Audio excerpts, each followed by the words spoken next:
Hello my genius friend, আমি অনুপমা রায়। আজকে আমরা আলোচনা করব ডিসক্রিট ম্যাথমেটিক্স। এই বইটি অনার্স ফাইনাল ইয়ারের একটি অনেক গুরুত্বপূর্ণ বই এবং সহজ একটি বই। একটু গুরুত্ব সহকারে পড়লে তোমাদের অঙ্কগুলো দিয়ে A+ পাওয়া একদমই সহজ। তো এই বইয়ের আমরা চ্যাপ্টার 2A অধ্যায়ের নাম হচ্ছে বিস্তর্ণকরণ তত্ত্ব বা কম্বিনেটরিস। এই চ্যাপ্টারের আমরা থিওরি নাম্বার 6 নিয়ে আলোচনা করব। থিওরি নাম্বার 6 বা থিওরাম 6তে কি বলা হয়েছে, যদি an = ban-1 প্লাস c হয় এবং এখানে n এর মান যদি 1 এর সমান এবং 1 এর থেকে বড় হয়, এখানে যে nটা আসবে এই n এর মানটা হবে 1 এর সমান বা 1 এর থেকে বড়, যেখানে এই b এবং c হচ্ছে একটি ধ্রুবক, যেখানে এই b আর c হবে একটি ধ্রুবক এবং b এর মান 0 হবে না, b এর মান কখনোই 0 হবে না এবং a0 এর মান হবে k। এখানে যদি কখনো a0 এর আকার আসে, সেই a0 এর মান হবে k।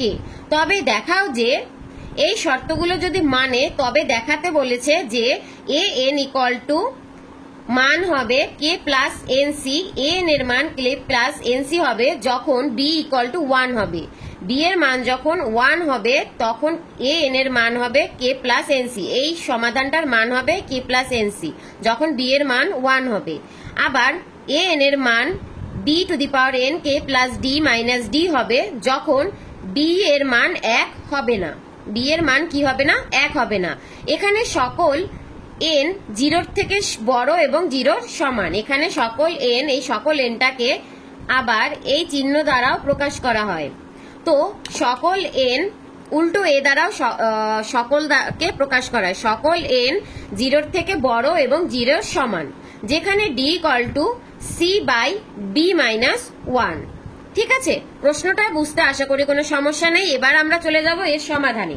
আমাদের এখানে b এ দুইটা ক্ষেত্র তৈরি হবে। সেই দুইটা ক্ষেত্রের একটা হচ্ছে গিয়ে b এর মান 1 আর একটা হচ্ছে গিয়ে b এর মান 1 হবে না। দুইটা ক্ষেত্র দিয়ে আমাদের এই অঙ্কটাকে সমাধান করতে হবে।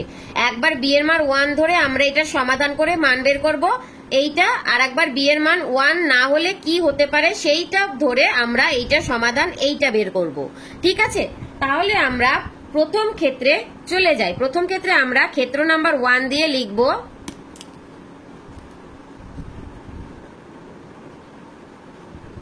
ক্ষেত্র 1 যখন b = 1, এই যে এই অংশটা, এক্ষেত্রে আমরা আরোহী বিধি ব্যবহার করব বা আরোহ বিধি আমরা ব্যবহার করব এই অঙ্কটা সমাধানের জন্য। এক্ষেত্রে আরোহ বিধি ব্যবহার করে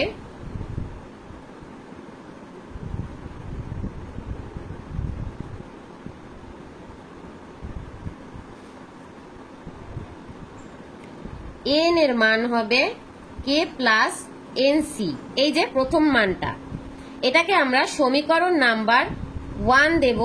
আর এখানে আমরা লিখব কমা দিয়ে সকল n এর মান 0 থেকে বড় এবং 0 সমান, যখন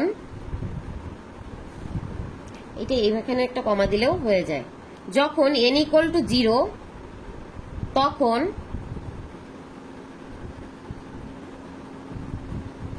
n এর মান যদি 0 হয় তখন এইখানে যে জায়গায় n আছে সেই এই মানে 1 নাম্বার সমীকরণে আমরা সেইখানে n এর মান 0 বসায় আমরা প্রথমে অঙ্কটা করি। n এর মান 0 বসাইলে a0 0, n আছে তাই a0 0 = k প্লাস এই n আছে তাহলে 0.c। অতএব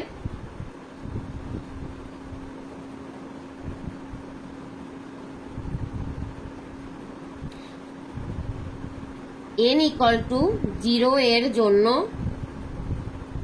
i নং সত্য। কেন সত্য হয়েছে?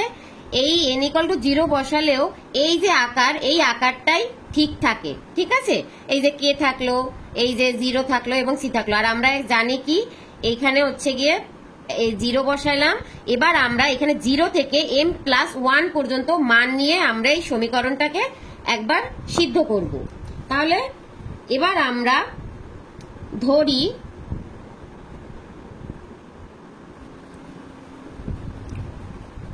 n ইকুয়াল টু m ধরবো, তারপরে আমরা m+1 ধরবো।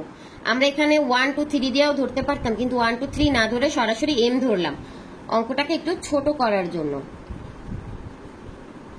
m হলে 1 নং সত্য, সেই সত্যের আকারটা হচ্ছে am equal to k plus mc। ঠিক আছে, এটাকে আমরা সমীকরণ নাম্বার 2 দেব। এবার আমরা প্রুফ করব যে k+1 এর জন্য এই সমীকরণটা সত্য হবে, k+1 এর জন্য এই সমীকরণটা সত্য হবে। এছাড়া আমরা n ইকুয়াল টু 0 ধরলাম একবার এবং n ইকুয়াল টু km ধরলাম একবার। এবার আমরা n ইকুয়াল টু n+1 এর জন্য প্রুফ করব যে সকল মান সত্য। ওকে, তো যখন আমি একটা রাফে দেখাই, যখন আমরা 0 এর জন্য বিবেচনা করেছি তখন হয়েছে a0, n ইকুয়াল টু 0 ছিল তখন হয়েছে a0, যখন n ইকুয়াল টু m ছিল তখন হয়েছে am, এবং যখন আমরা এখন n ইকুয়াল টু m+1 ধরলাম তখন আমাদের মানটা দাঁড়াবে কি am+1। তাহলে এখন আমরা m+1 এর মান বসাবো কোন জায়গায় বলো তো? এবার আমরা মানটা বসাবো কিন্তু এই যে প্রথম যে পার্টটা ছিল এইখানে, আমাদের যে মেইন অঙ্কটা সেইখানে আমরা মানটা বসাবো। তাহলে মানটা আমরা যদি বসাই সেক্ষেত্রে আমি এটা পেজটা চেঞ্জ করি, কারণ অঙ্কটার এবার ডিটেলিংটা একটু বড় হবে, এক পেজে থাকলে ভালো হবে। তাহলে ধরি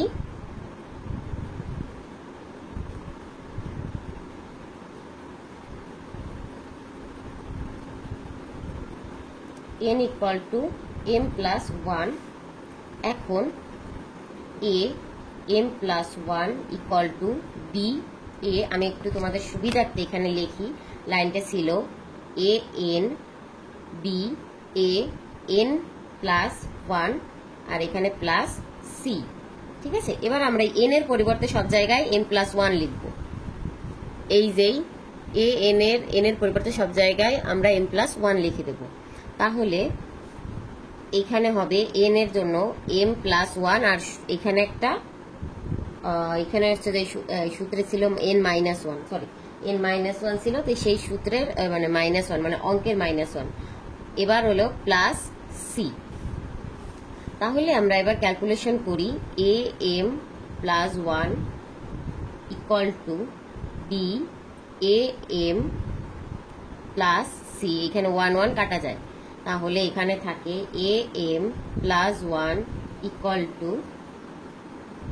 আমরা এখানে am এর মান বের করেছিলাম কিন্তু এই পৃষ্ঠায়, আমরা এই পৃষ্ঠায় am এর একটা মান বের করেছিলাম, এই যে একদম লাস্টে যে am এর মান বের করছি, এই am এর মানটা আমরা ওই পৃষ্ঠে 2 নম্বরে যে মানটা ছিল এই 2 নম্বরের মানটা আমরা বসিয়ে দেব। তাহলে am এর মান ছিল k plus mc plus c, তো বসে গেল।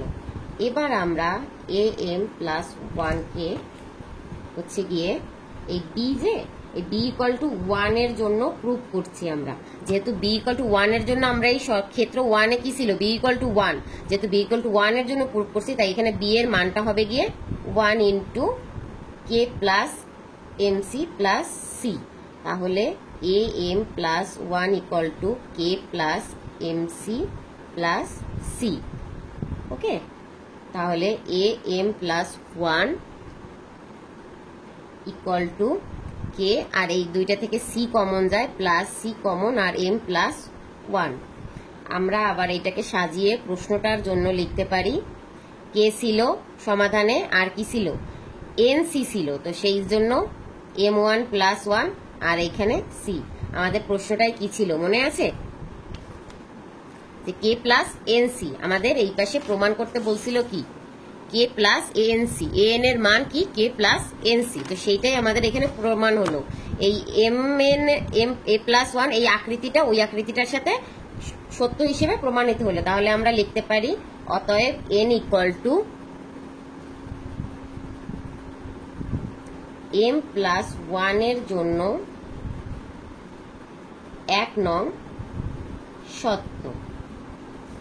ঠিক আছে, আর বাকি আমরা এখানে অতএব দিয়ে লিখে দেব যে আরোহী বিধি অনুযায়ী সকল n 0 থেকে বড় এবং সমানের জন্য an = k + nc। এটা প্রুভড হয়ে গেল। তো এই অঙ্কটা এইখানে যা ছিল সেটা আমরা প্রুভ করে ফেললাম। এবার আমরা চলে যাব কি দ্বিতীয় যে অংশ, সেই দ্বিতীয় অংশে। আমি এবার তোমাদের অঙ্ক করার সুবিধার জন্য আমি এইখানে মেইন অঙ্কটাকে একটু লিখে নিলাম, যাতে আমরা ক্ষেত্র 2টা এটা দেখে করতে পারি, পেজ বারবার উল্টানো না লাগে। তো এবার আমরা ক্ষেত্র 2তে চলে যাই। ক্ষেত্র 2তে আমরা প্রমাণ করব b ≠ 1 এর জন্য। ক্ষেত্র 2 যখন b ≠ 1, যখন b ≠ 1,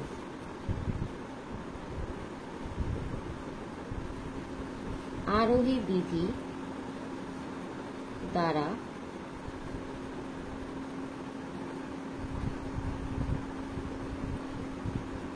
প্রমাণ করব an = bn k + d - d।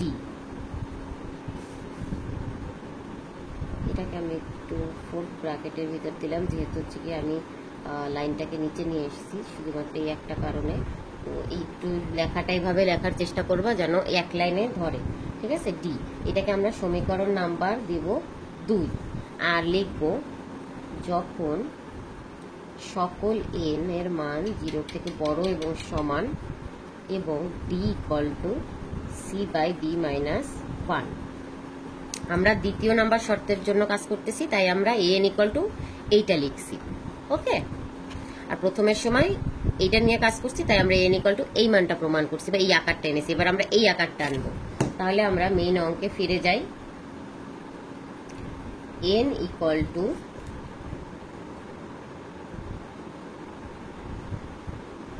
0 হলে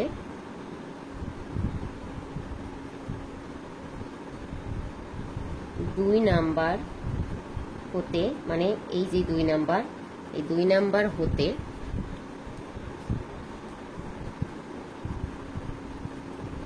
a নট n = 0। আমরা এই 2 নাম্বারে n = যে জায়গায় n আছে 0 বসাবো। এখানে আছে n, তো a নট হয়ে গেছে বা a 0, আর b এর মাথায় 0 আছে, আর এখানে k + d আর -d। ওকে, তাহলে n = 0 হলে 2 নং সত্য, কারণ এই আকারটা আর এই আকারটা সেম। ক্লিয়ার? এখানেও মানে একটা ধ্রুবক সংখ্যা আর এখানে একটা n আমরা জাস্ট বসাইছি, কোনো আকারের পরিবর্তন হয় না, সেমই একটা আকার আছে। তো এইটা আমরা যদি এইরকম হয়, এবার আমরা n = m বসাবো, যে m বসাইলেও 2 নম্বর সত্য হয় কিনা। ওকে,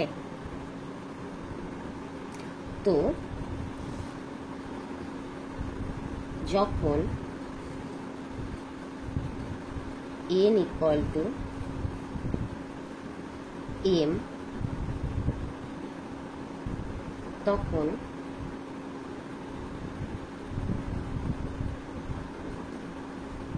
দুই নং সত্য।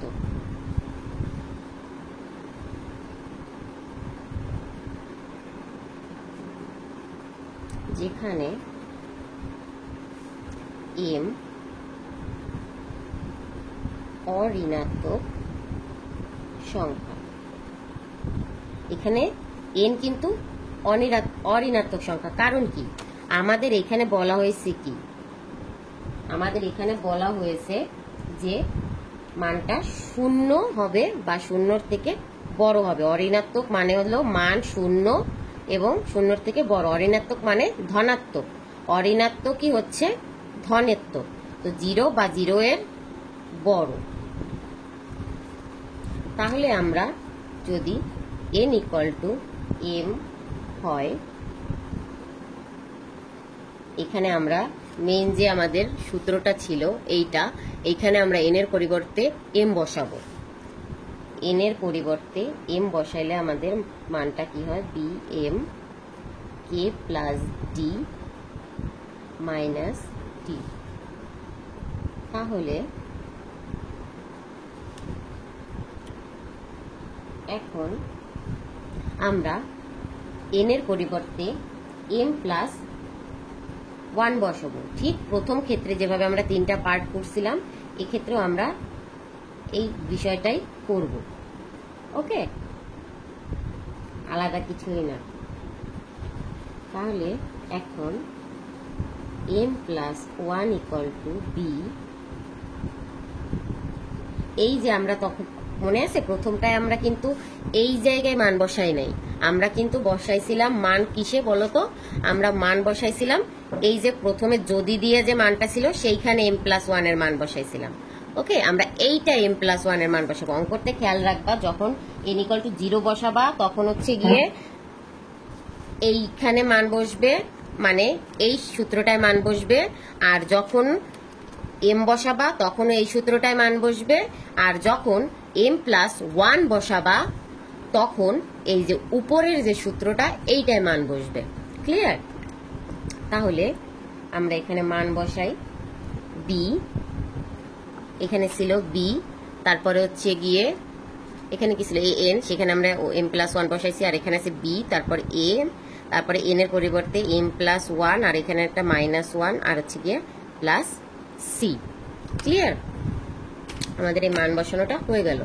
এবার আমরা হচ্ছে গিয়ে এই অঙ্কটাকে সমাধান করি। সমাধান করার জন্য এখানে b রইল, আর এই যে টপিকটা আছে না am প্লাস 1, এখানে এটা am হয়ে যাবে, কারণ 1 প্লাস 1 মাইনাস 1 কাটাকাটি গিয়ে থাকে c। তাহলে আমরা am এর একটা মান পেয়েছি, এই যে am এর একটা মান, এই মানটা আমরা এখানে বসিয়ে দেব, b ইন্টু b পাওয়ার m k plus d minus d plus c। Clear? তো এবার আমরা এইটাকে গুণ করে দেব। তো পরের পৃষ্ঠায় দেখাচ্ছি।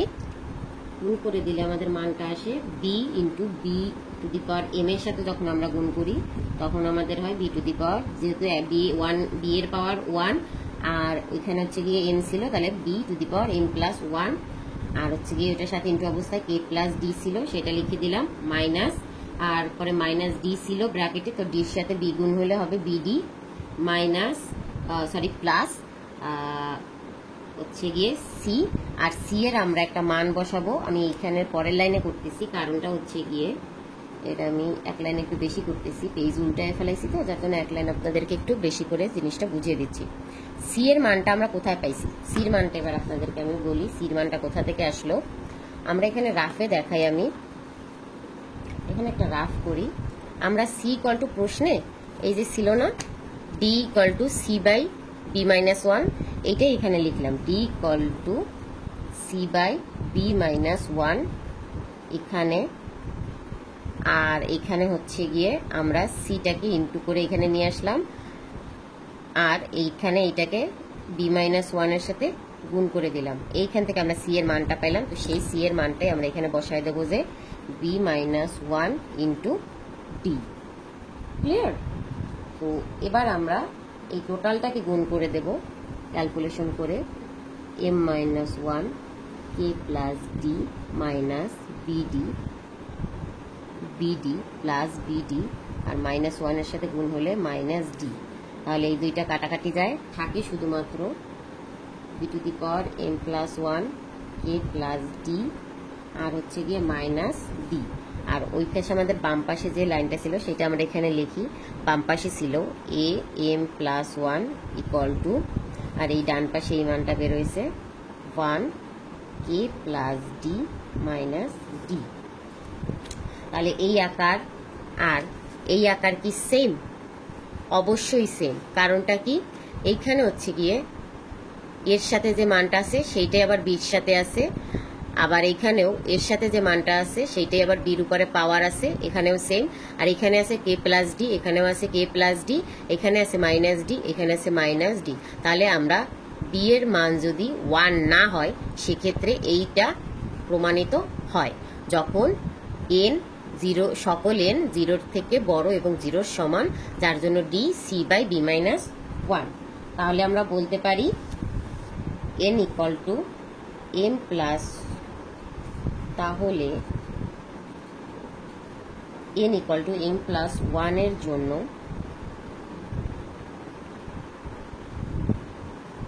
এখানে আমরা ওই সমীকরণটা দেওয়ার আগে এখানে এইটাকে আমরা 4 নাম্বার সমীকরণ দেই, আর হচ্ছে এইটাকে সরি এখানে আমরা হচ্ছে গিয়ে এইটাকে 3 নাম্বার সমীকরণ দিব।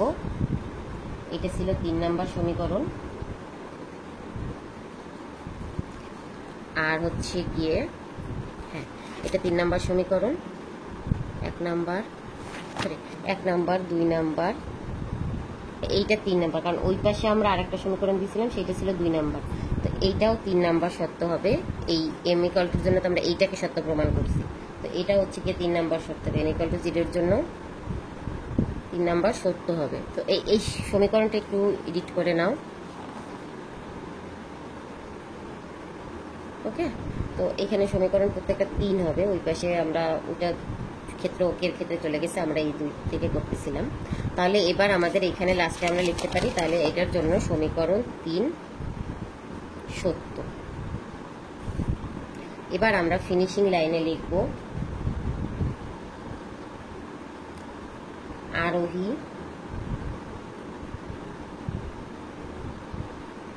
গাণিতিক আরোহ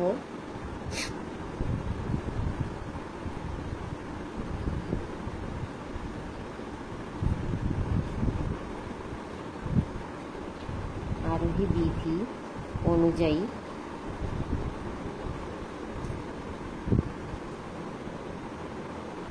সকল এন 0 এর জন্য a n equal to b to the power n, ওই যে দ্বিতীয় শর্তটা ছিল সেই শর্তটাকে লিখে দিলাম। এটা আমাদের প্রুভড হয়ে গেল পিআর ও ভিডি। আর আগেরটা এইখানে হচ্ছে গিয়ে প্রুভড লিখে নিবে, প্রুভড। তো এই পর্যন্ত ক্লিয়ার। এরপরও যদি কারো কোনো অঙ্কের বুঝতে সমস্যা থাকে তাহলে আমাদের সাথে যোগাযোগ করবে। আমরা হচ্ছে গিয়ে তোমাদেরকে কোর্স করিয়ে দেবো, বা পার্সোনাল যে ক্লাসগুলো আছে আমাদের অনলাইন ক্লাস হয় সেই ক্লাসগুলোতে জয়েন করতে পারবে সরাসরি। এবং আমাদের honours first year, second year এবং থার্ড ইয়ারের হচ্ছে কি ফিজিক্স, কেমিস্ট্রির ও অনলাইন ক্লাসগুলো রয়েছে, কোর্স রয়েছে। সেই কোর্সগুলো বাই করার জন্য এবং যে কোনো ধরনের সমস্যা সমাধানের জন্য আমাদের স্ক্রিনে দেওয়া নাম্বারে যোগাযোগ করলে আমি এবং আমার টিম তোমাদেরকে সকল রকম সহযোগিতা করে দেবো। তো ভালো থাকবে সকলে, আর সকলের জন্য বেস্ট অফ লাক এভরিবডি। সবাই নিজের খেয়াল রাখবে এবং ভালো থাকবে।